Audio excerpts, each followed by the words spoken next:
J'ai isolé un certain nombre de thèmes dont je pense qu'ils peuvent vous rejoindre. Je vous l'ai dit en vrac, et puis on va voir par lesquels on commence, et puis le temps qu'on aura. Je pense que c'est intéressant qu'on s'interroge sur tout ce qui concerne la distance, la juste distance. Qu'est-ce qui fait qu'une distance est juste ou pas? Et puis quels sont les obstacles qui peuvent survenir?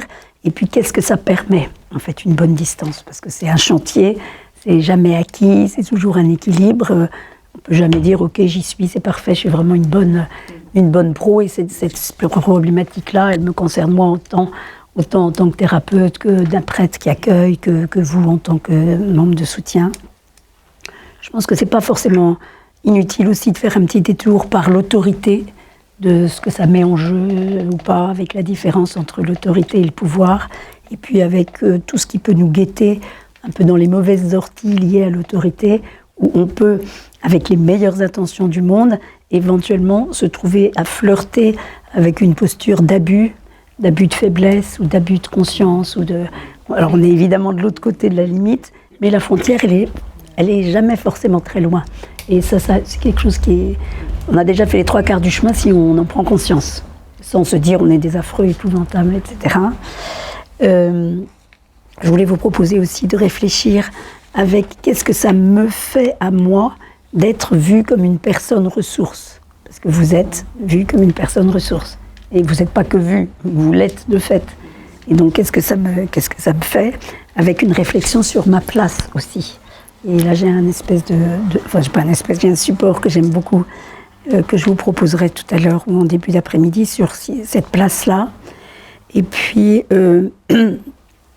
la fragilité psychique, elle a quelque chose de tout à fait spécifique.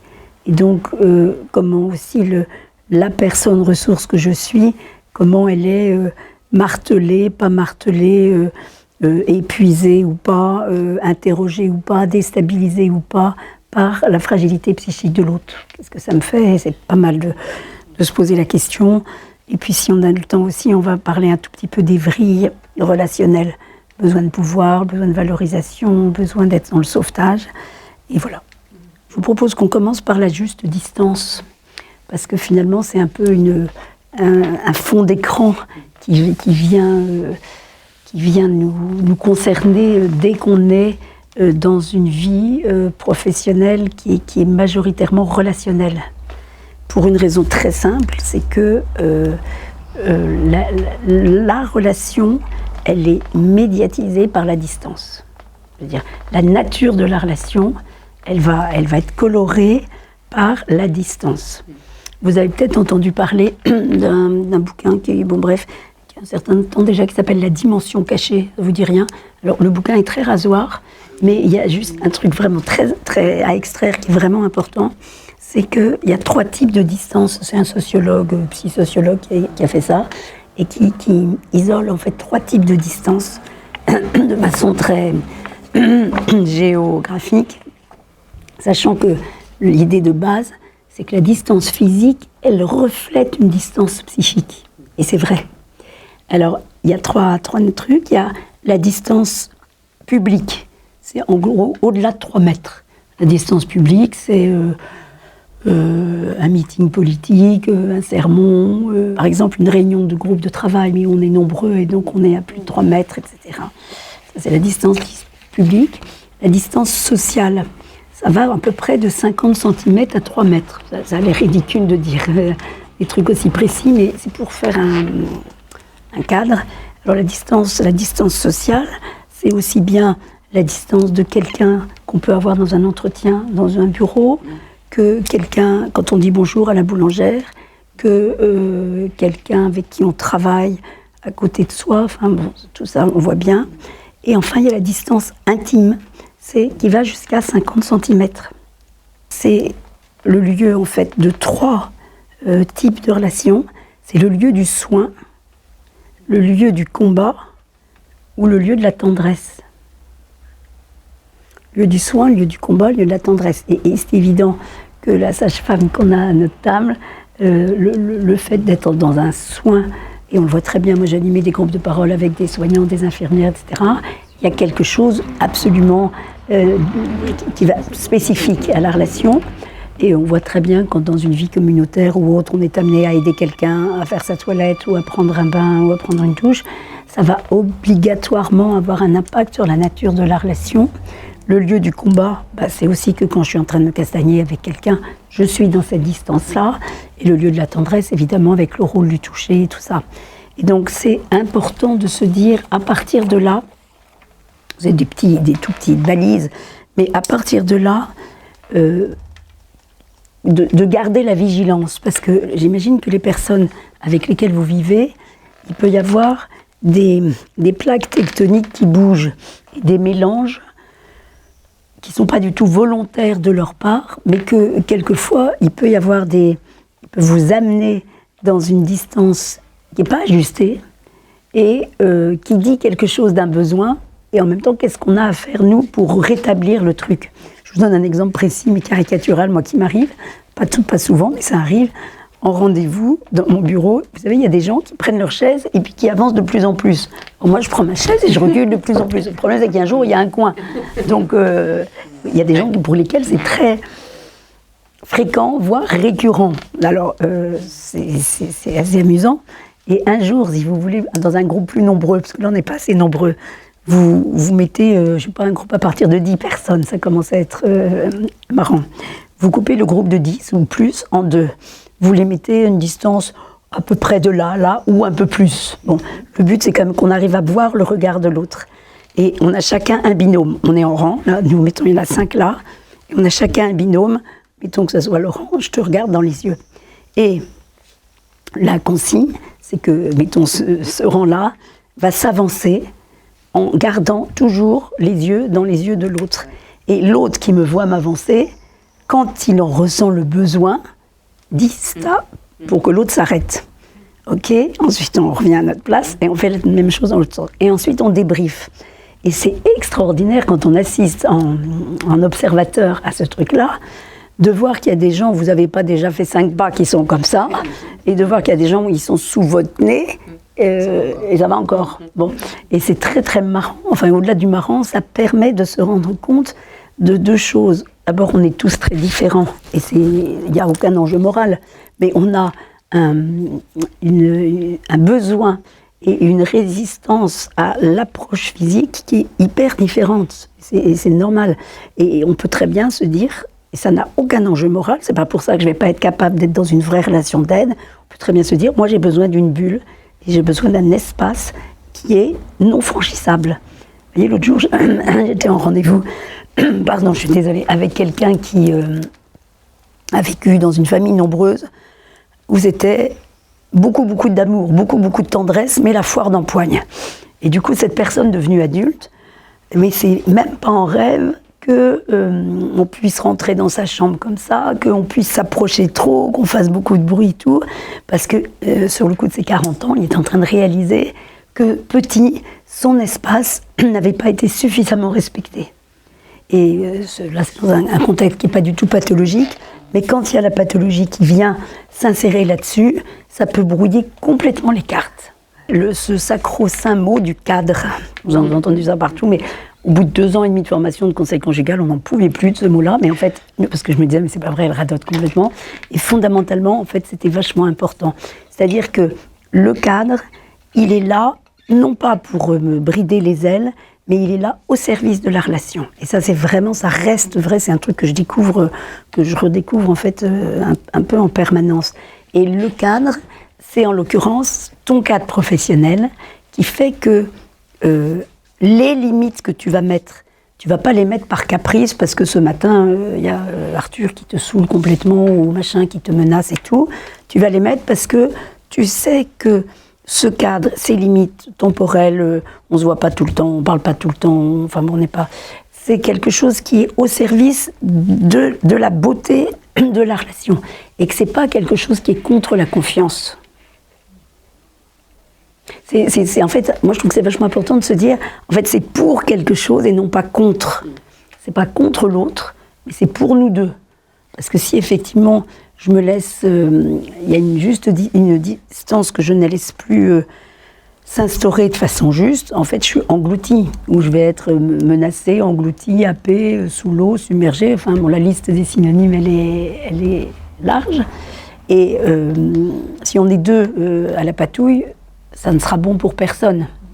Et donc, se réabriter, non pas comme un refuge de je me planque parce que je ne fais pas face, mais je prends soin de notre relation en remettant, en redisant, en renommant le cadre, je pense que ça peut aider. La transgression du cadre, que ce soit pour un enfant, un ado ou une personne avec une fragilité, c'est toujours pour vérifier que tu m'aimes toujours, en fait, et que je compte toujours à tes yeux. Et avec cette fragilité majeure qui est au fond avec une angoisse d'abandon, une angoisse de solitude qui pour certains est intolérable, le cadre, c'est assez compliqué pour eux, parce qu'effectivement, le côté passionnant de la chemise a changé, il n'est pas là, il n'y a pas d'urgence, mais peut-être qu'à ce moment-là, il y a une urgence vue par lui. Et quand je te dis ça, je ne pense pas pour autant qu'il faille accéder à l'urgence, parce que je pense que c'est quand même structurant de pouvoir dire, en fait, il y a un moment où c'est non. Dans une demi-heure, on réouvre le bureau. C'est aussi une façon de se protéger, ne serait-ce que mentalement. Parce qu'on n'a pas une vocation à être un grand champ de blé parcouru par des sangliers en permanence. N'ayez jamais de frein à le reposer, le cadre. Déjà pour vous, qu'il soit vachement clair. Quand vous êtes deux, c'est peut-être plus facile de s'aider à le faire. Mais vous, avec un interlocuteur, tu vois, Véronique ou Peggy, avec l'interlocuteur professionnel qui traîne par là, si j'ose dire finalement, fondamentalement, de quoi il est fait. Chacun de vos accompagnements face à des personnes en maladie psychique, elle a, enfin bref, vous voyez, c'est contenant. Chacune de vos interventions auprès des personnes, elle a une dimension contenante. Et face à un psychisme qui est fragilisé, abîmé, voire explosé, morcelé, selon la pathologie, ce côté contenant, c'est vraiment quelque chose de... C'est un baume. Alors c'est un baume qui est quelquefois un peu rugueux, mais c'est un baume parce que c'est fondamentalement ce dont les personnes ont besoin. Surtout quand c'est, je dirais, inséré dans la vie quotidienne. Surtout quand on est dans un IMP ou un service ou un groupe de parole en service de psychiatrie, il y a un côté plus facile parce qu'on est là pour ça ou qu'il y a quelque chose d'un peu dédié. Là, c'est dilué dans toute la vie quotidienne. Et donc, chacune de vos paroles, façon d'être, comportement et tout, a une visée contenante. L'autorité. L'autorité, je pense que vous avez sûrement déjà eu plein d'apports sur le sujet, avec la différence entre l'autorité et le pouvoir. Bon, l'autorité, ça vient d'un mot latin qui veut dire augmenter, en fait, faire croître. Et une autorité, elle n'est autorité et elle n'est féconde que si on la reçoit et ensuite on l'exerce. C'est-à-dire qu'une autorité dont on se ferait la source, à ce moment-là, hop, on a plongé dans la piscine et on est déjà dans le pouvoir. C'est vraiment ça l'articulation. Et une autorité, je pense qu'il y a quelque chose de super sain à se dire, on la reçoit et on n'en est jamais la source. Et du coup, on la reçoit. Ça vient rejoindre le concept de la légitimité. Vous êtes légitime, chacune ou chacun, dans votre mission et dans votre job de membre de soutien, parce que on vous a fait confiance à un moment ou à un autre, et on vous a dit, ok Banco, on fait route avec toi pour cette mission. Et du coup, l'autorité qu'on reçoit, ça va être celle, je dirais par exemple, de parents sur des enfants qui reçoivent au moment de la grâce d'État d'être parents. Ça va être celle d'un curé de paroisse vis-à-vis de sa paroisse et dans sa mission. Ça va être celle d'un chef de troupe chez les scouts qui va avoir une autorité sur ces gars parce qu'il l'aura reçu en délégation de ses chefs de groupe. Et ça va être par exemple pour vous, dans le cadre du cadre des demeures, de se dire le membre de soutien a à exercer une autorité. Et à partir du moment où je la reçois et où je n'en suis pas la source, ça me protège parce que je vais l'exercer comme quelque chose qui n'est pas là pour écraser, mais quelque chose qui est là comme un outil pour faire grandir. Oui, l'autorité va avec le cadre, si tu veux. Absolument, l'autorité, ça fait partie du cadre. C'est un élément du cadre et qui lui-même L'autorité, elle est elle-même au service de la relation. C'est jamais une fin en soi. Parce que si c'est une fin en soi, c'est qu'on a basculé dans le pouvoir. Et en plus, l'autorité, elle s'exerce, et donc je l'ai reçue, et c'est pour un temps qui est déterminé. Je veux dire, quand on est, mettons, chef de groupe scout ou responsable d'un mouvement, d'un machin, d'un truc, il y a une mission, il y a un mandat, il y a un temps, et c'est vachement important qu'il y ait un début et une fin. Parce que sinon, on peut s'étaler, et la nature ayant horreur du vide, la saine autorité va devenir une espèce de mauvaise flaque de pouvoir. Et une question qui est intéressante à se poser, c'est est-ce que, parce que ce n'est pas forcément le cas toujours, mais est-ce que le fait d'être en situation d'exercer l'autorité est compliqué pour moi ou pas? Il y a des gens pour qui c'est compliqué, d'autres pour qui ça l'est pas. Il y a des moments de notre vie où c'est compliqué, d'autres pas. On le voit très bien dans des milieux professionnels complètement autres. On peut très bien se retrouver dans une entreprise, par exemple, en situation d'autorité avec des gens beaucoup plus âgés que nous. Si je ne suis pas bien enracinée dans ma légitimité d'être, je vais me prendre les pieds dans le tapis sur le mode « I am the boss ». Alors que, en fait, c'est le fait que vous ayez 10 ans de plus que moi ne fait pas de vous quelqu'un qui a une compétence supérieure. Bon, et le fait que j'ai 10 ans de moins ne fait pas quelqu'un qui a à s'excuser d'exercer une autorité. Je vous proposerai de prendre les 3 minutes chacune, pour réfléchir et pouvoir écrire 3 petits mots, si vous avez envie de les partager au groupe, et sinon, alors là vraiment, il n'y a aucune obligation, sans réfléchir très longtemps, ça me fait quoi d'être perçue comme une personne ressource ?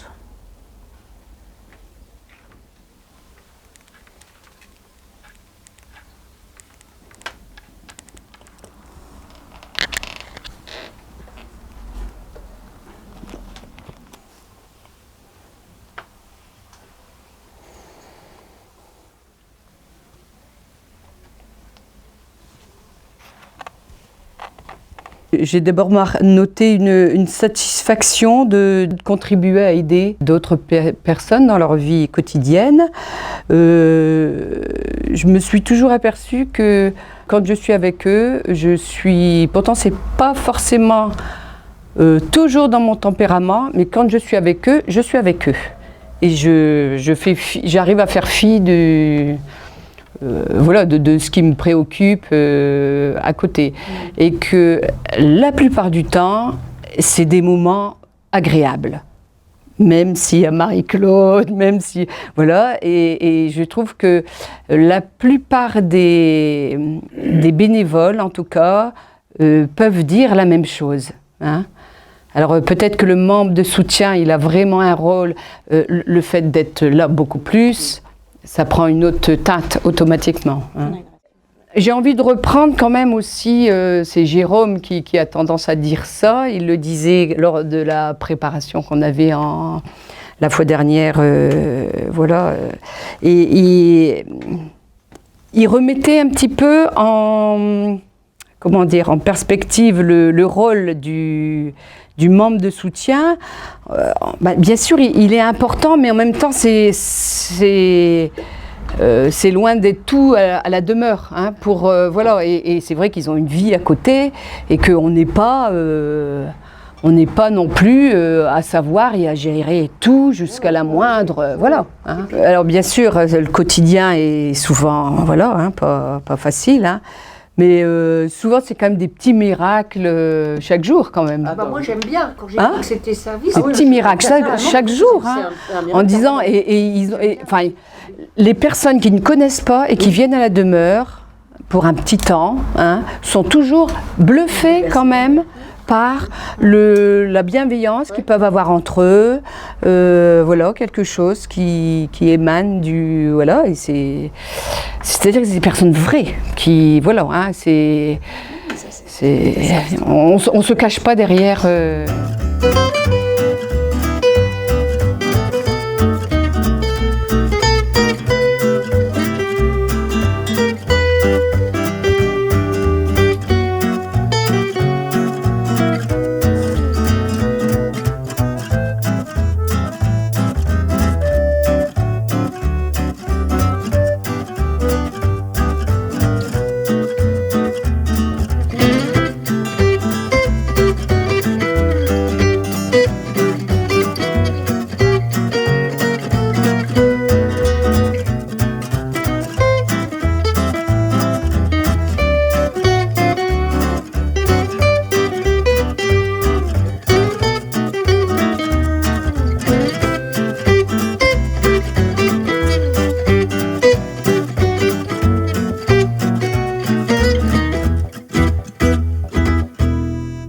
membre de soutien, c'est, comme son nom l'indique, une personne qui est là pour soutenir, seulement soutenir les résidents que nous accueillons à la demeure. On n'est pas là pour décider pour eux, on est là pour les aider à vivre mieux. Alors on m'a proposé ce poste. Dans un premier temps, j'ai accepté de venir voir. Donc je suis venue faire quelques matinées, parce que je ne connaissais pas tellement ce problème de la difficulté psychique. J'y ai été extrêmement bien accueillie et je me suis sentie en fait à l'aise dans ce milieu. Donc voilà, j'ai accepté de faire le boulot. Les bonheurs, c'est justement ce sens de l'accueil et je trouve de l'acceptation de leurs limites. C'est quand même des gens qui sont avec une maladie qui les limite, ils ont des manques et en fait, je trouve qu'ils acceptent, pour moi c'est un modèle en fait un peu. Ils acceptent les trucs qui leur arrivent, là ils vont devoir vivre dans cette maison, sans doute de façon un peu définitive. Enfin, pour la plupart, ils ne pourront plus jamais avoir une vie comme avant, une vie indépendante. Ce sont des gens qui ont eu un boulot pour la plupart, qui ont eu une vie. Puis la vie a fait qu'ils ont basculé. Et voilà, moi, c'est la confiance qu'ils ont, l'appréhension de la vie et la confiance qu'ils mettent en nous. En fait, c'est ça m'apporte, ça fait grandir. Le fait d'être à l'écoute, parce qu'on est quand même très souvent à l'écoute, et d'essayer on ne peut pas se mettre à leur place, mais de comprendre un peu leur souffrance, essayer de faire en sorte que ça se passe le mieux possible. Ce sont des choses en fait qu'on rencontre aussi avec son époux, avec ses enfants, ses petits-enfants, qui peuvent aussi avoir leurs difficultés. Et donc c'est une école d'écoute. Alors moi, mes propres limites, c'est que je suis quelqu'un de peu cadrant. Et ce sont des personnes qui ont besoin d'un cadre. C'est absolument c'est pas possible autrement. Donc là, on est en binôme. Ça se passe pas mal parce que Anne-Claire est plus cadrante que moi. Et voilà. Mais je sais qu'il faut que je travaille là-dessus. Donc ça, c'est un point important. Et puis voilà, bon, la distance. La distance. En fait, on finit par bien se connaître. Paray-le-Monial, c'est une petite ville. On se rencontre tout le temps. On peut aussi être amené à se voir dans le cadre de la paroisse, dans le cadre de la communauté. Parce qu'il y a aussi une des résidentes qui fait partie de la communauté d'Emmanuel, dont je fais partie aussi. Donc il y a des liens comme ça qui se font. Et il faut faire attention à la distance. J'ai noté des choses et je me suis dit, ça c'est bien. Et alors maintenant, pour les ressortir, c'est autre chose. Alors attends, on a parlé ce matin surtout de notre place de membres, enfin de personnes ressources. Et puis on a parlé, je vais à rebours là, la distance et l'autorité. C'est ça. L'autorité, c'est ça, c'était la définition de l'autorité qui était genre faire croître ou quelque chose comme ça. Et je trouvais que c'était bien expliqué, qu'on n'est pas du tout là pour poser des règles bêtes et méchantes, c'est que c'est pour faire grandir. Je suis membre de soutien depuis 2021, depuis la moitié de l'année 2021. Donc mon travail, c'est d'aider les résidents au quotidien, dans la vie quotidienne, de les accompagner, d'essayer d'organiser un petit peu la vie collective pour que ce soit mieux pour eux en termes de bien-être et puis aussi de prendre leur place dans la société. Je suis assez intéressée de connaître leur histoire, de les respecter en tant que personnes, ce que la société ne fait pas. Souvent on est jugé à travers son travail, son revenu, et là c'est chacun par son prénom et qui prend sa place. Donc ça m'a apporté aussi beaucoup de maîtrise de moi-même, parce qu'il faut souvent essayer de les comprendre, faire des efforts, de garder aussi son calme et se dire qu'ils ont leur place. Aux yeux de Dieu, ils sont très importants. Alors je suis venue vraiment sans arrière-pensée, en me disant je viens pour écouter, pour être avec les autres, d'autres personnes.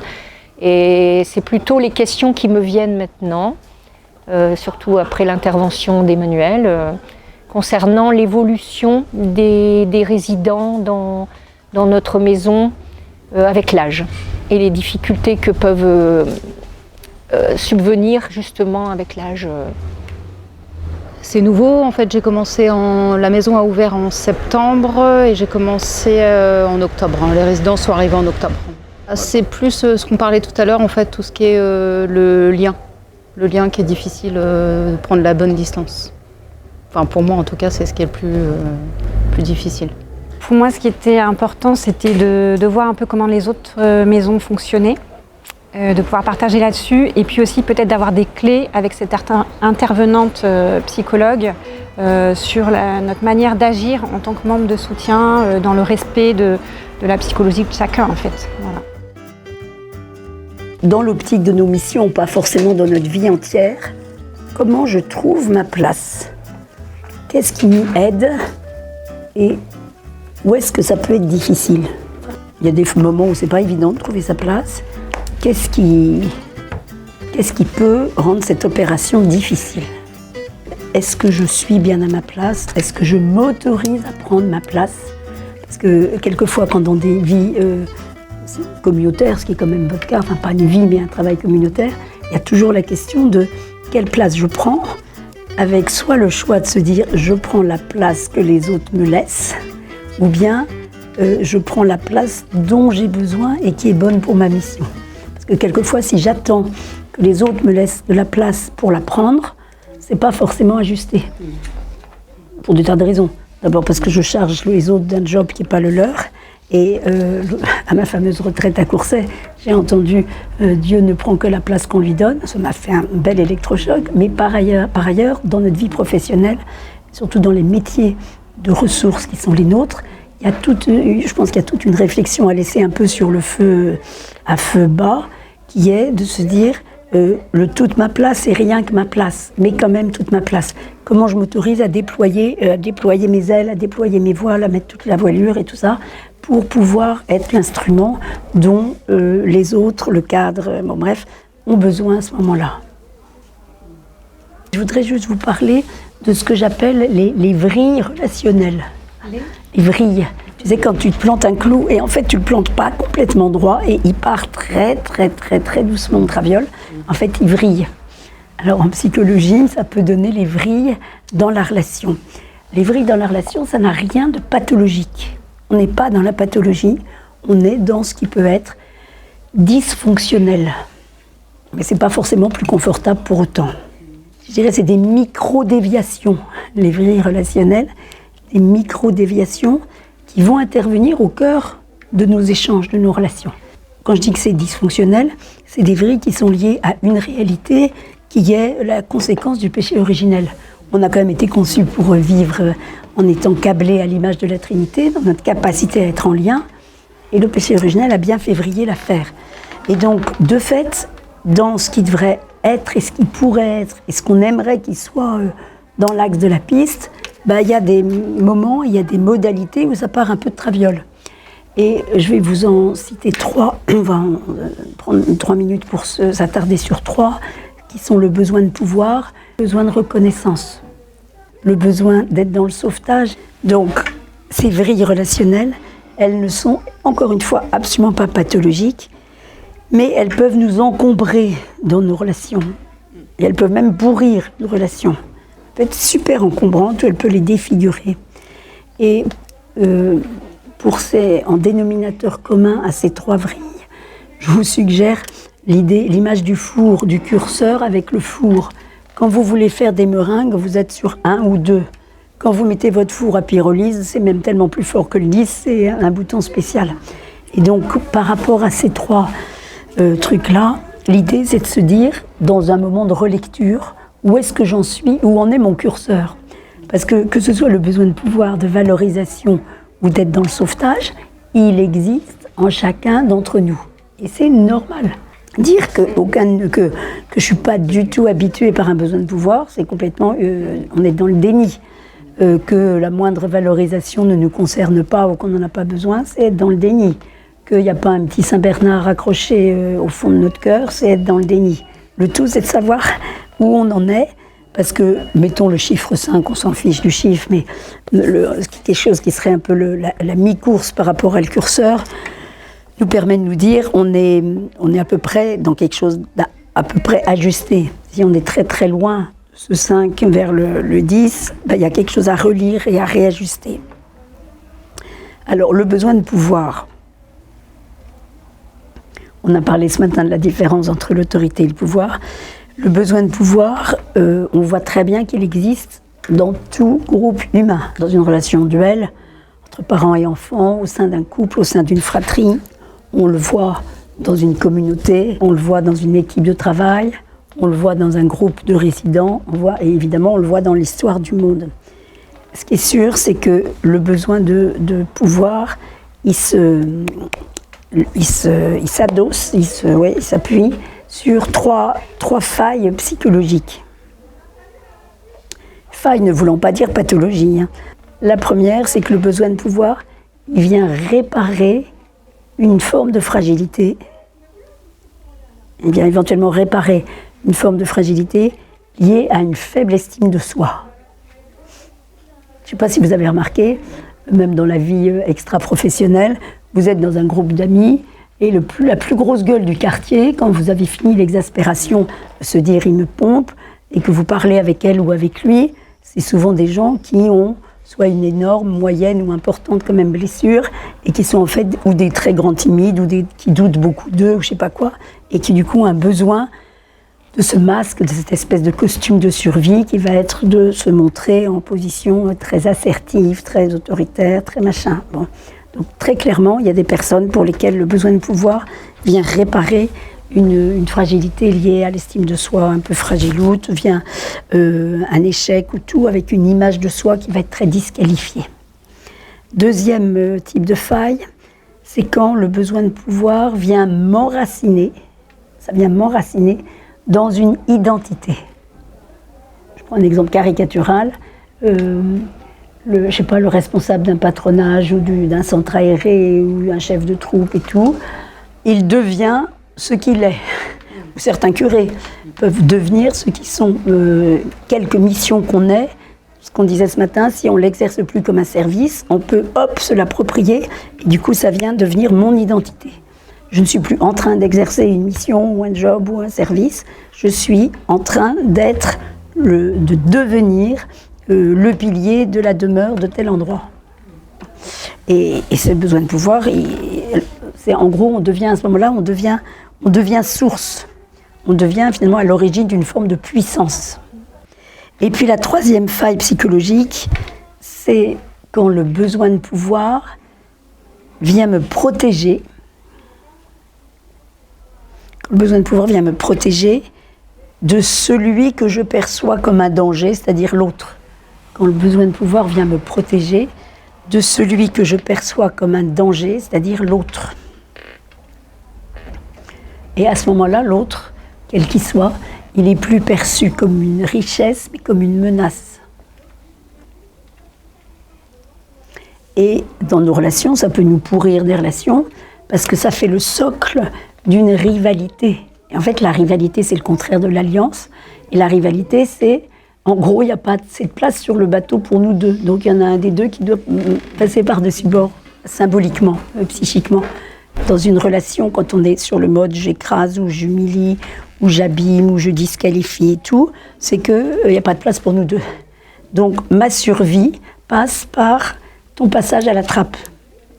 Alors c'est pas toujours géographiquement le cas, mais ça peut l'être psychiquement. Donc c'est vachement important de pouvoir se dire comment je relie où j'en suis dans mon besoin de pouvoir, sachant qu'en plus c'est quelque chose qui n'est archi pas statique. Le besoin de pouvoir, il y a des moments dans notre vie où on peut se sentir plus unifié et où on se rend compte qu'on repart vers le 3, 2, 1 de notre thermostat, et qu'il y a des moments où on peut se sentir plus fragile, voire très fragile, et que le besoin de pouvoir peut rejaillir comme un truc qui va être un peu une source d'identité quand les autres lieux de mon identité sont un peu fragilous. Et on est tous pareils, enfin je veux dire, ça n'a rien de... Il n'y a aucun enjeu moral dans ce que je veux dire, on est sans zéro enjeu moral. juste dans une lecture psychologique. Alors, le besoin de reconnaissance ou bien le besoin de valorisation, vous mettez le mot qui vous parle le plus, clairement, c'est un besoin essentiel. On ne peut pas vivre sans valorisation. Et se dire ça, c'est pas se dire t'as un orgueil pas possible ou un melon de taré. C'est pas du tout ça. C'est qu'on en a besoin. Pourquoi ? Parce que ce besoin de reconnaissance ou de valorisation, il plonge ses racines dans l'estime de soi. Alors ça, c'est fondamental. L'estime de soi, c'est un réservoir dont le contenu est fluctuant selon notre histoire de vie. Et donc, c'est un besoin qui plonge ses racines dans l'estime de soi et qui joue un énorme rôle dans notre sentiment d'exister, et dans notre sentiment d'avoir de la valeur. Vous avez vu, croisé, lu ou entendu un schéma qui n'est qu'un schéma qui s'appelle la pyramide de Maslow. Ça vous dit quelque chose, bon. La pyramide des besoins de Maslow. Et en fait, ce qui est très touchant dans ce truc-là, qui est un schéma, il faut le prendre comme tel et pas pour plus que ça, mais c'est que les besoins du haut, c'est-à-dire les plus évolués, c'est des besoins d'accomplissement. Et le besoin d'accomplissement, c'est j'ai de la valeur et ce que je fais a un sens. Et en même temps, ce qui est super important, c'est qu'on peut toujours porté ces besoins-là, ils ne pourront jamais être nourris si on n'a pas un toit sur la tête et quelque chose à manger. Aller parler à quelqu'un qui a une rage dedans de son sens, de sa vocation dans le monde, il ne sera pas très disponible, parce que ce n'est pas possible. Personne ne peut vivre sans valorisation. Et ce besoin-là, il est très présent dans la vie professionnelle pour tout le monde. Il est particulièrement présent, je dirais, dans le monde de l'Église, où il y a beaucoup de bénévolat. Alors vous n'êtes pas concernés, donc ça permet d'en parler différemment. Mais dans le monde de l'Église, où il y a beaucoup de bénévolat, ce besoin de valorisation, il prend une coloration hyper spéciale, parce que la reconnaissance salutaire, en fait saine, qui passe par un salaire, n'existant pas, il peut y avoir des gens qui vont tous azimuts la chercher par d'autres moyens, et ces autres moyens, ils peuvent être très encombrants, et ils peuvent bouffer complètement la relation, la mission, la façon dont je vais vivre le truc. Et il n'y a qu'à parler avec un certain nombre de prêtres ou de séminaristes qui sont déjà sur le terrain, qui sont écroulés sous les besoins de reconnaissance des uns et des autres. Et nous, en tant que femmes, on est assez fortiches pour ça en plus. Je veux dire, on a un besoin d'être nourris dans une reconnaissance, et il n'y en a vraiment qui plie sous le poids. Bon. Quelles sont les principales manifestations de ce besoin de reconnaissance ? Principale manifestation, c'est pas exhaustif ce que je vous dis. C'est par exemple le besoin d'être félicité pour une tâche qu'on a faite, félicité parce qu'on l'a fait et félicité sur la manière dont on l'a faite. De fait, il y a des gens qui auront besoin d'entendre que les carottes dont tu parlais ce matin, c'est chouette qu'elle les ait épluchées, râpées, mais que le fait qu'elle ait très bien râpé les carottes ou qu'elle ait fait une déco de table extraordinaire ou que le citron et le persil soient rangés comme ça, c'est ça qui va la nourrir. Bon, et c'est important de l'entendre, le fait que les carottes, elle s'en fout finalement que les carottes soient épluchées. Voyez. Et donc ça, c'est super important. Donc on a ce besoin d'être félicité pour une tâche effectuée et pour la manière dont elle est effectuée. Il y a des gens qui sont dans une autre façon, c'est d'être dans un perfectionnisme majeur, ce qui est très saoulant pour les autres. Le perfectionnisme, c'est redoutable. Et en fait, le perfectionnisme, il faut, une fois qu'on a dépassé ça, c'est de se dire quel est le besoin qui se cache derrière cette recherche de perfection. Et assez souvent, c'est amarré à une grande anxiété, d'une part, et puis à une espèce de quête éperdue de si je fais les choses vraiment, vraiment, vraiment très bien, je vais être aimé, valorisé, inclus, etc. Ça, c'est une autre des manifestations. Encore une autre, c'est le besoin de se dévaloriser. Vous avez des gens qui sont dans le sans arrêt. Non, mais c'est vraiment pas super ce que j'ai fait. Alors c'est vrai pour des trucs de cuisine. Non, mais franchement, c'est pas bon. Et puis d'autres, c'est. Mais tu sais, j'ai mis tout mon cœur. On voit dans des équipes pastorales ou paroissiales. J'ai mis tout mon cœur. La prière universelle, je me suis machin. J'ai fait toutes les photocopies, mais en fait, j'ai loupé la photocopie. Bon, vous devenez chèvre au bout de 10 minutes, même si vous êtes plein de patience, parce qu'en fait, c'est un puits sans fond. Et il y a des gens dont le curseur est très loin, largement plus que 5, dans ce besoin de valorisation, parce que le fait de se dévaloriser, c'est vraiment un appel au don. C'est un appel, et comme le puits est sans fond, tout le monde s'épuise. Et du coup, peut-être comment est-ce qu'on peut essayer, on n'y arrive pas toujours, de mettre un bouchon au fond du puits en essayant d'interroger la personne sur, et ce qui n'est pas toujours simple, qu'est-ce qui fait que tu as tellement besoin d'être rassuré sur cette inquiétude-là. Quelquefois c'est possible, quelquefois c'est pas possible, c'est pas audible. Voilà. Et puis la dernière manifestation qui peut exister, c'est le besoin d'être dans l'hyperactivité. Si je suis au four au moulin et encore un peu à la cave et encore un peu au grenier, quelque part, on ne va pas pouvoir m'oublier. Et dans ce besoin de valorisation, il y a une espèce d'angoisse panique de « on va m'oublier » ou mon besoin d'appartenance, il ne va plus être nourri. Donc je vais me retrouver dans un isolement abyssal. Donc juste pour finir là-dessus, la personne en quête de reconnaissance, ce que je vous disais tout à l'heure, elle va la provoquer, elle va la revendiquer, elle va la poursuivre. Enfin bon, ça peut être très très envahissant. Et ça, ça donne souvent lieu à des personnes très dépendantes affectivement.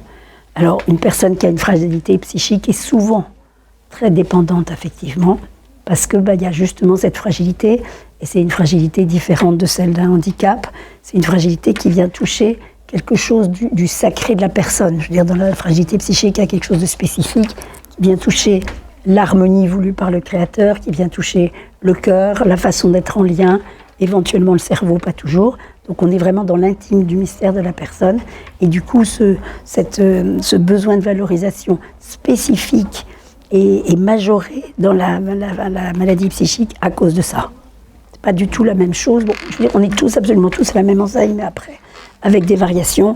Mais je trouve qu'il y a une différence entre le besoin de valorisation, même d'une personne qui peut porter un handicap physique, et le besoin d'une personne qui a une maladie psychique. Où on a toujours l'impression d'être en retard d'un métro, voire d'un TGV, voire de je sais pas quoi. Enfin, c'est comme s'il y avait effectivement une espèce de...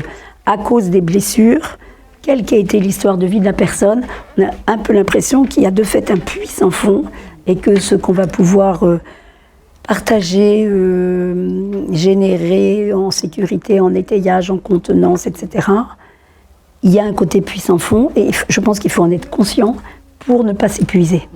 Moi, j'ai travaillé en psychiatrie d'urgence quand je faisais mes études, et je trouve qu'il y a quelque chose de très, très, très bouleversant dans la maladie psychique, parce qu'il y a vraiment quelque chose du mystère de la personne qui est atteint, mais en même temps, il n'y a pas de perte en ligne. Quand on voit quelqu'un en bouffée délirante, on se dit, mais c'est pas possible. Et en même temps, d'abord, son cœur profond n'est, alors pour le coup, pas touché. Son aptitude à aimer intérieurement n'est pas touchée. Son aptitude à être en lien peut être vachement touchée. On est dans quelque chose de très défiguré, et puis en même temps avec des pépites. Et tu disais tout à l'heure des miracles permanents. J'imagine que de fait vous devez assister et participer, et pas seulement assister, à des trucs, à des choses de l'ordre de miracles permanents.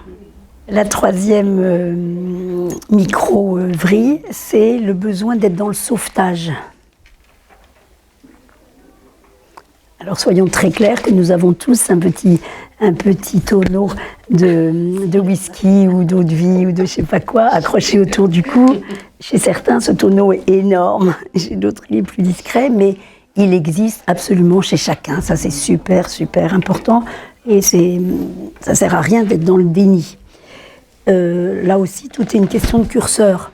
On pourrait très bien se dire, en gros, faire attention à son voisin, c'est être dans le sauvetage. Oui et non. Par certains côtés, oui, du moment qu'on reste dans quelque chose d'ajusté. Être doué d'une certaine capacité à être en lien ou d'empathie, c'est bon, c'est un cadeau qui nous est fait. Il ne s'agit pas de se dire je vais aller mettre ça au parking. Mais en revanche, il y a un certain nombre de personnes, toujours avec mon idée de curseur, qui sont plutôt au-dessus du 5. Je ne suis pas mateuse pour un sou, je vous signale, je ne sais pas faire d'addition. Il y a des personnes qui sont dans la deuxième partie du curseur, qui sont beaucoup, voire obligatoirement en mode sauveur, et qui souvent ont très peur d'une distance émotionnelle. On parlait de la distance physique qui reflétait la distance psychique. Les gens qui souvent sont très très très en mode sauveur sont des personnes pour lesquelles la distance émotionnelle, elle est vue comme menaçante. Et du coup, ils ont un besoin fort, voire très fort, de relations plutôt fusionnelles. Alors la relation fusionnelle, c'est parfait jusqu'à 2 mois, 3 mois, 4 mois. À 6 mois, on se dit, bon, une cuillère fera bien l'affaire. Et à 9 mois, on se dit, non, alors ça va, c'est fini la relation fusionnelle. C'est merveilleux quand on est tout petit. Mais il y a un certain nombre de personnes, et vous le voyez, parce que je pense que beaucoup des gens avec lesquels vous vivez sont en demande de relations fusionnelles. Beaucoup, beaucoup, beaucoup.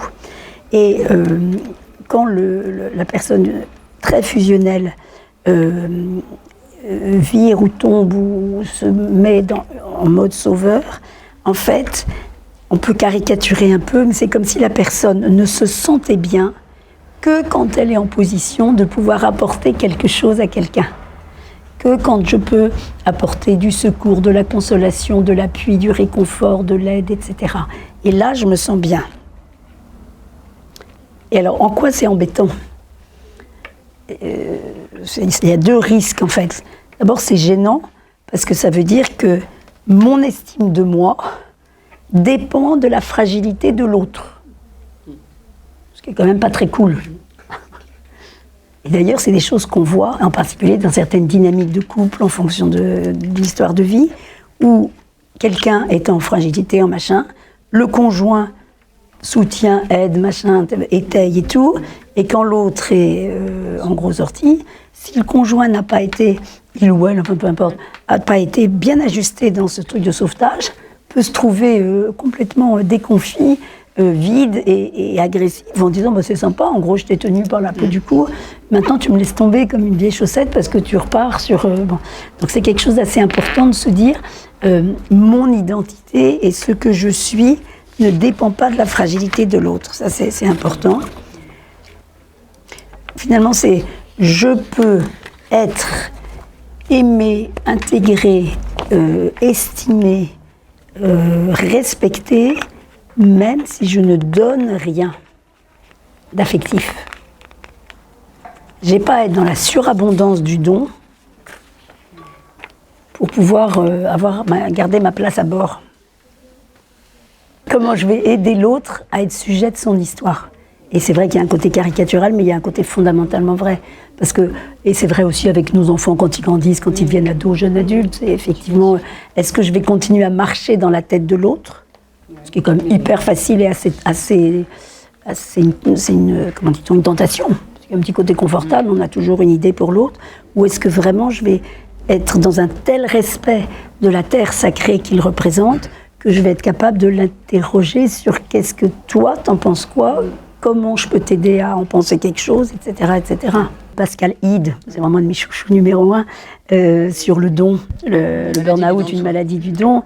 Et quand il dit que trop donner, trop donner c'est mal donner, c'est quand même fondamental. Et vraiment, moi j'ai un truc que je travaille à fond avec tous les groupes qu'on peut accompagner, c'est le cadre que je vais me poser et imposer à ceux avec qui je vis par rapport à mon ressourcement, c'est vital. C'est comme l'histoire de l'hôtesse de l'air dans l'avion qui dit avec un parent ou quelqu'un qui accompagne un jeune enfant à côté, qui dit si jamais il y a un méga trou d'air et qu'il y a des masques à mettre, vous mettez d'abord le vôtre pour pouvoir mettre celui. Et ben, ça m'a drôlement fait tilt quand j'ai entendu ça. Il y a, et toujours la même chose, c'est pas du tout pathologique, mais ça peut être très dysfonctionnel et très encombrant, il peut exister un mécanisme de cascade entre l'attente, l'exigence, attente, exigence, manipulation et abus. Sachant que tout ça peut concerner chacun d'entre nous. Hein, l'abus, encore une fois, je vous disais, l'abus spirituel ou l'abus de faiblesse et tout. Il ne s'agit pas de se faire peur du tout, parce qu'au contraire, il faut être vachement détendu par rapport à ces sujets, mais en même temps, c'est parce qu'on est lucide et vigilant qu'on se... Ouais, tout à fait. Alors, l'attente. L'attente, c'est... on peut être dans l'attente sur plein de sujets différents. Je mettrai un synonyme entre attente et quête. Vous voyez le mot quête, c'est-à-dire qu'on n'attend pas uniquement le métro. On peut être en quête de quoi ? D'approbation, d'encouragement, bon, bien sûr de valorisation, ça on l'a vu, d'encouragement, de tendresse, de soin, de réparation, Et de baume, 3 petits points, la liste n'est pas exhaustive, je vous laisse continuer. Et donc, si je suis beaucoup dans l'attente, ça a 2 conséquences. Primo, ça peut entraîner une dépendance. Et secondo, ça peut entraîner, je dis bien ça peut entraîner, il faut être vachement prudent, une forme de manipulation. C'est pas parce que je suis dans l'attente que je vais devenir un affreux manipulateur. Mais ça peut entraîner une forme de manipulation. Je vais vous dire pourquoi. Quand je suis dans l'attente, je mets l'autre dans une posture, quand je suis moi dans l'attente, je mets l'autre dans une posture où il va devoir faire ou pas faire, dire ou pas dire, être ça ou ne pas être ça. Je l'installe dans une posture où il va avoir à faire quelque chose en lien avec mon attente. Je vous prends un exemple que je prends très souvent dans mon bureau, qui n'est pas un summum de décoration, là où je reçois. J'avais une table dégueulasse, du coup j'ai acheté une toile cirée. Comme j'aime beaucoup la couleur, j'ai trouvé une toile cirée avec des rayures de toutes les couleurs. Ça c'est génial. Et en plus mes rayures, elles sont très pédagogiques. C'est vraiment super dans les entretiens. Et quand je suis dans l'attente, mettons que ça soit, en gros, ça soit ça, et qu'il y ait des rayures, elles sont dans ce sens-là. Et pour expliquer, enfin, tout simple, c'est un grand schéma très esthétique mon truc, pour expliquer à quelqu'un ce que c'est que le phénomène de l'attente, que ce soit bien sûr dans un couple, parce que c'est, mais ça existe dans n'importe quelle relation double, si je suis dans l'attente à fond à propos d'une chose. Exemple, je suis en train de repeindre une pièce avec mon mari, on crève de chaud, on crève de faim, on crève de soif, on est KO, et il me dit, t'inquiète pas, je descends, je m'occupe du goûter. Jusque-là, rien à dire, super. Et si je suis super dans une attente précise, je demande aux gens quel est votre petit gâteau préféré. Alors ils sont là en train de dire, ok, mettons les Pim's.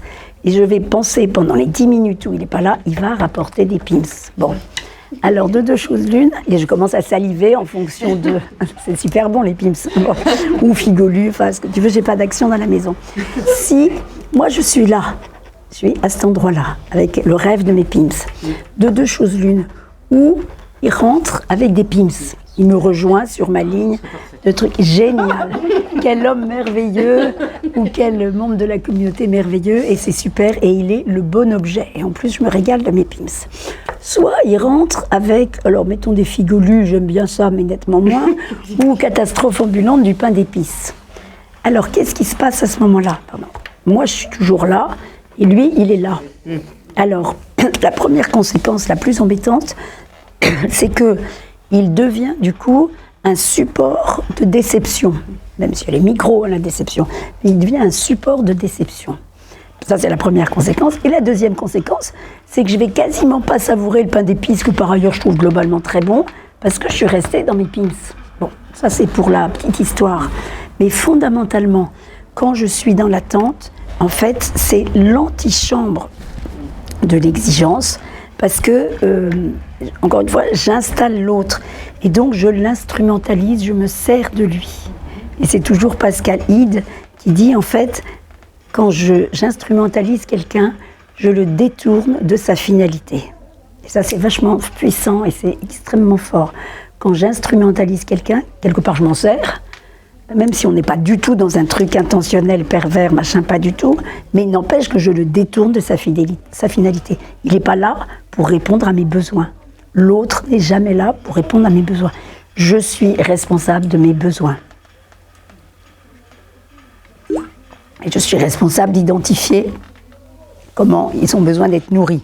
Ce qui ne veut pas dire que l'autre ne peut pas y contribuer, mais je n'ai pas à charger l'autre de mes besoins. Alors ça, c'est la première étape de l'attente. L'exigence, on est sur un cran de la cascade, ou au-dessus ou en dessous, selon comment vous voyez votre cascade. L'exigence, c'est quand l'attente dérape en exigence. C'est le cran d'au-dessus. Quand l'attente dérape en exigence. Et l'exigence, c'est une forme de manipulation. Parce que j'impose ma volonté sur l'autre. J'impose ma volonté sur l'autre. Et deuxième truc plus grave, c'est que j'évalue la qualité de ma relation à sa capacité à répondre à mon attente. Est-ce que là, quand on les fait répondre à une attente qu'on a de leur proposer telle activité et d'insister un peu? Quelqu'un où on insiste parce qu'en fait, on essaie de le rejoindre là où il en est, parce qu'on sait qu'il y a des barrières, des filtres, des empêchements et tout, pour l'aider en fait à sortir de sa souffrance ou de son isolement ou de sa prison. C'est pas du tout être dans l'attente ou dans l'exigence.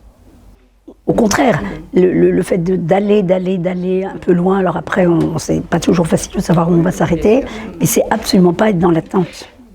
Vous voyez, le côté attente qui dérape en exigence dans une vie quotidienne, que ce soit en communauté, dans une fratrie, dans un couple, c'est toute la différence entre j'ai besoin de et j'ai besoin que tu. J'ai besoin que tu rentres à 8h, ou j'ai besoin que tu sois là le samedi matin. Là, on est dans attente plus exigence. J'ai besoin de... Alors, j'ai besoin de quoi? Je sais pas, d'être relayé parce qu'à 8h moins le quart, je suis dingo. Ok, très bien. C'est ton besoin et on va voir comment, toi d'abord et moi avec toi, on peut le nourrir. Vous voyez, la différence, c'est vachement important. Et dès qu'on est dans le j'ai besoin que tu, en fait, c'est une forme d'exigence. Alors, la troisième étape de notre cascade, c'est la manipulation que je vais centrer à dessein uniquement sur l'emprise. Parce qu'il y a plein de façons et plein de formes d'être dans la manipulation, mais comme ça appartient à plein de registres différents, je ne veux pas faire de confusion. L'emprise, c'est un peu la manipulation par excellence. Et l'emprise, c'est l'antichambre de l'abus, pour le coup. Tout ce qu'on peut voir, vous avez sûrement entendu des tas d'émissions, podcasts et autres sur les violences conjugales et sur les emprises, les situations d'emprise et les vraies situations de vraies perversions, etc. Moi, j'en accompagne un certain nombre. Mais l'emprise, le problème, c'est que l'emprise, il faut déjà avoir des yeux pour pouvoir voir les warnings. Il y a quelques warnings, mais il y a des gens qui ne sont pas capables de les voir ou qui les méconnaissent ou qui ne veulent pas les voir. Bon. Alors, le mécanisme de l'emprise, d'abord, dans l'emprise, il y a une séduction qui peut être physique, qui peut être intellectuelle, qui peut être spirituelle. On voit très bien dans des histoires qui peuvent concerner l'Église de très près qu'il y a pu avoir des emprises spirituelles très, très marquées, très marquantes. Ce n'est pas toujours une séduction physique. Ensuite, d'après vous, quelles sont les personnes qui sont le plus en risque d'être sous emprise? Ouais, des personnes fragiles, et puis, déjà, bien sûr, des personnes fragiles. En recherche, absolument. Absolument. En immaturité. Oui. En carence affective. En carence affective, en fragilité, en recherche. Et du coup, ça veut dire que ça peut aussi être des gens qui ne sont pas en carence affective, mais par exemple en recherche spirituelle ou en recherche intellectuelle. Et du coup, ces personnes-là, ils vont identifier, ils vont faire une identification entre, je mets plein de guillemets, l'abuseur pour qu'on gagne du temps, et puis leur quête, leur recherche. C'est-à-dire qu'une fois qu'ils ont identifié une personne comme se disant elle est arrivée au bout de sa quête qui est la même que la mienne, nos warnings de liberté intérieure ou d'esprit critique peuvent en prendre un vieux coup dans l'aile. Voyez ? Et donc ça, c'est super important. Celui qui peut mettre sous emprise, il est souvent perçu par la personne en quête comme il est sur le même chemin que moi, mais des années plus tard. Raison pour laquelle, par exemple, dans des noviciats, on a pu voir un nombre important dans certaines communautés de novices ou de jeunes frères ou de jeunes sœurs qui se laissaient happer par une emprise parce que la notion d'un idéal, mettons monastique, vécu avec des années, eh ben, c'est là que je veux aller. Et donc je perds un peu tous mes warnings. Bon. Troisième point de l'emprise, tout ce que je vous dis là sur les 4 points de l'emprise ne viennent pas de moi, mais je l'assume complètement. C'est à la suite d'une formation avec Jean-Guilhem Xéry, que vous connaissez peut-être, qui avait fondé Aux Captifs la Libération. Il pense vraiment droit, et en même temps, il est psychanalyste. Oui, parce qu'il est psychanalyste et qu'il travaille en tant que tel. Enfin, je veux dire, c'est vraiment une pépite, cet homme-là. Et il avait fait une formation sur les abus, et je peux vous dire que ces 4 points-là, vraiment, je les ai retenus. Donc, il y a la séduction, il y a l'identification entre la quête et l'abuseur. Troisième point, ce que Jean-Guilhem appelle le vice, V-I-C-E, pour le coup, c'est plus la vice qui est par notre aviole, le vice de consentement. Le vice de consentement. Évidemment que aucun de vous n'est concerné par ça, mais c'est juste pour vous montrer le processus et que surtout le côté cascade. Le vice de consentement, c'est quand on va travestir le consentement de la personne abusée, la personne sous emprise. On va le travestir parce qu'on lui fait croire que le oui qu'elle va donner, à n'importe quoi, le oui qu'elle va donner, qu'on va lui demander de donner, correspond à son désir le plus fort. C'est hyper grave, parce qu'on est dans ce qu'on appelle une attaque du fort interne, du plus sacré de la personne, à fond les ballons. Donc, ce qu'on va demander à la personne, on va lui faire croire que ça correspond à son désir le plus intime. Et des récits tous plus horribles les uns que les autres, comme tout ce qu'on a pu lire, entendre, voir et tout, dans certaines affaires particulièrement douloureuses, c'est exactement ce qui a pu se passer. Ensuite, forcément, le 4e point, c'est la dépendance qui dépend de ça. Il y a une mise sous dépendance. La personne devient dépendante de l'emprise, de l'abuseur, avec un isolement qui est voulu, qui est entretenu, qui est alimenté. C'est mon secret, les autres ne peuvent pas comprendre, tu dois en parler à personne, etc. Bon, on retrouve ça dans les cas d'inceste, hein, c'est exactement la même chose. On est absolument dans le même truc. Et in fine, le 5e point, 1, 2, 3, 4, 5, ouais, 5e point, c'est la destruction profonde de la personne. Parce que, une fois que la dépendance est installée, que l'emprise est arrivée à ses fins, si j'ose dire, bah, en fait, la personne, elle ne sait plus comment elle s'appelle. Son désir profond, il est altéré. Donc c'est vachement grave. Elle ne s'appartient plus.